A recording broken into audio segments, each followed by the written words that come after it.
this is a mashup put together by Media Matters. Now, these are all conservative hosts, whether they're on the radio or TV, and they've got a theory on the swine flu. It is, of course, a conspiracy by the Mexicans, and possibly terrorists.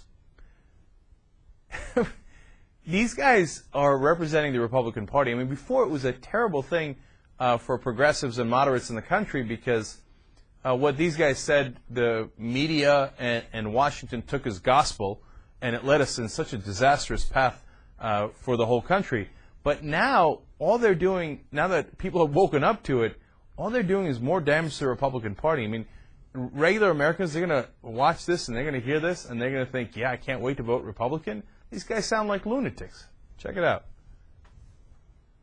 This is a Fox News alert. The World Health Organization now says we could be in danger of a worldwide flu pandemic. Does that mean I'm going to have to call this the Mexican flu? We have some more suggestions since it's so politically incorrect to call the swine flu the swine flu. How about the fajita flu? And everybody's emailing going, the illegals are bringing it across the border. Make no mistake about it. Illegal aliens are carriers of the new strain of human swine avian flu from Mexico. Tonight, swine flu spreads from Mexico to the United States. Is this the latest border crisis? Could this be a terrorist attack No. through Mexico? There's the bioterrorism angle. What better way to sneak a virus in this country than to give it to Mexicans? And they are a perfect mule. Perfect mules for bringing this virus into America. If you want to get that epidemic into this country, get it going real good and hot south of the border. And, you know, then just spread a rumor that there's construction jobs available somewhere. There have been some irresponsible voices out there talking about trying to link illegal immigration with this pandemic. That is not the case at all, and that is ignorant. Hey, got to give Scarborough credit for calling it right on that last one.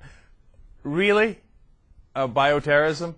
And the terrorists might go up and be like, hey, you know what? I got some great swine flu. Where do you think we should put it? They're like, how about America? No, let's be a little bit more subtle than that. Let's go and put it in Mexico and then hope that it migrates up to America. They're like, you know, Neil Bortz is like, what better way to put it in America? By putting it in America? Or by giving it to tourists that come back? By the way, of course, as usual, they're completely wrong on the facts.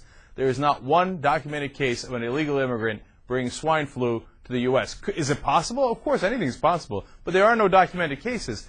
All the cases in the U.S. Seem to have come originally from American tourists who were visiting Mexico. So what? And how did the swine flu start in the first place? Was it a crazy plot by Osama bin Laden? Or some sort of Mexican fajita plot? No, it was an American factory. Well, at least 50% owned by Americans in a small town in Mexico. And that pig farm, basically, started this problem. And the original patient was a 4-year-old boy who's luckily still alive. And when you ask the American company, hey, did you guys have something to do with this? You might, you know, it looks like you're polluting in this area and that pollution is leading to this. They said, oh, no, it wasn't us. It wasn't us at all. And then they went and they're like, they took him seriously for no reason, of course. So they're like, wait a minute, we did a study. 60% of this town is sick. Do you think that was just by accident? I mean, just a coincidence? Of course it started there in that pig farm.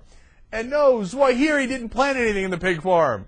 It turns out that company, by the way, has been fined repeatedly in America for polluting over here. So they got tired of polluting over here because they kept getting fined, so they went down to Mexico. And they started polluting down there. But whose fault is it? The Mexicans. What are we going to do? Hey, look, the company's 50% owned by Mexico, so there's that responsibility as well. And look, by the way, I want to be clear on this needlessly. Is it like racist to call it the Mexican flu? No, it started in Mexico. Okay, so I get it. It's logical. The part where they go crazy is when then they say, oh, yeah, it's, you know, being brought in by the illegal immigrants, and this is a way to sneak it into the country. I'm going to tell you something right now, as Michael Savage says. All right, I got you. And what better way than to bring it to south of the border? How about bringing it north of the border? or just bring it right here. All right, what am I going to do with these guys? But seriously, I mean, you look at this and you think, oh yeah, these guys, they got it figured out. They got it on lockdown. I think they're doing the Republican Party tremendous damage.